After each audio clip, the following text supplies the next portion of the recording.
જામનગર નજીકના સિક્કા ખાતે આંગણવાડીમાં કામ કરતા એક વર્કર મહિલાનું પ્રસૂતિ દરમિયાન મૃત્યુ થયું છે, જે અનુસંધાને સંખ્યાબંધ આંગણવાડી મહિલા કાર્યકરોએ વિરોધ પ્રદર્શન યોજ્યું હતું। સમૂહમાં મહિલા કાર્યકરના મૃત્યુ અંગે શોક વ્યક્ત કર્યો હતો અને ગ્રામ્ય વિભાગના આંગણવાડી સીડીપીઓ પ્રગતિ છત્રોલાને લેખિત રજૂઆત કરી છે। આ રજૂઆતમાં જણાવવામાં આવ્યું છે કે ભાનુબેન જાદવ નામના જે આંગણવાડી સુપરવાઇઝર છે, તે આંગણવાડીના મહિલા કાર્યકરોને ખૂબ જ માનસિક ત્રાસ આપે છે। આ સુપરવાઇઝરના ત્રાસમાંથી મુક્તિ અપાવવા માટે માંગણી કરવામાં આવી છે।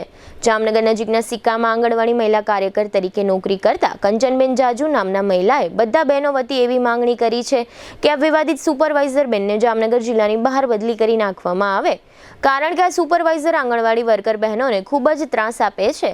આ સમગ્ર વિષય અંગે કંચનબેન જાજુએ આપેલી વિગતો તથા આ રજૂઆતના અનુસંધાને સીડીપીઓ પ્રગતિ છત્રોલાએ આપેલી પ્રતિક્રિયા પ્રસ્તુત છે। આજથી અમે બધા ભેગા થયા છે।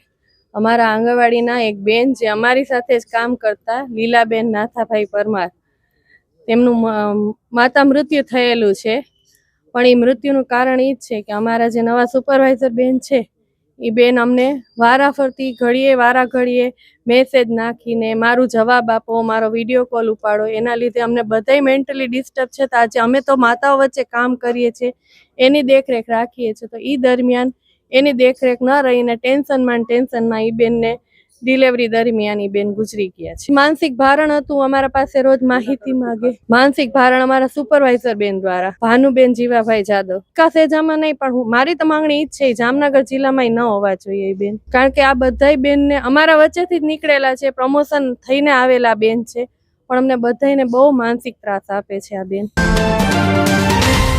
અમારા સિક્કા સેજાના વર્કર શ્રી લીલાબેનનું માતા મૃત્યુ થયેલ છે અને તે બાબતે આજે બહેનો શ્રદ્ધાંજલિ આપવા એકઠા થયા છે। બહેનોની ફરિયાદ છે કે ભાનુબેન જાદવ મુખ્ય સેવિકા દ્વારા અમને માનસિક ત્રાસ આપવામાં આવેલ હતો।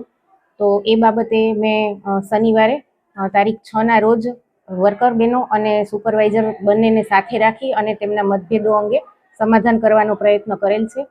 તેમ છતાં પણ જો આગળની કાર્યવાહી કરવાની થશે તો અમારા ઉપરી અધિકારી જે મુજબ સૂચના આપે એ પ્રમાણે આગળની કાર્યવાહી કરીશું। જો કોઈ વર્કર કે હેલ્પરની તબિયત ખરાબ હોય તો તેઓ રજા માંગે તો અમે રજા આપવા માટે બંધાયેલા છીએ, પરંતુ આ બેન દ્વારા કોઈ પણ રજાની માંગણી કરવામાં આવેલ ન હતી એવું મુખ્ય સેવિકા દ્વારા મને જણાવવામાં આવેલ। આ બાબતે અમે અમારા ઉપરી અધિકારી સાથે ચર્ચા કરીશું અને સૂચવ્યા મુજબની આગળની કાર્યવાહી। જીટીપીએલ જામનગર ન્યૂઝના પ્રાયોજક હતા। લગ્ન પ્રસંગમાં એક સાથે 500 મહેમાનોના સ્વાગત માટે તૈયાર છે હોટેલ આરામ।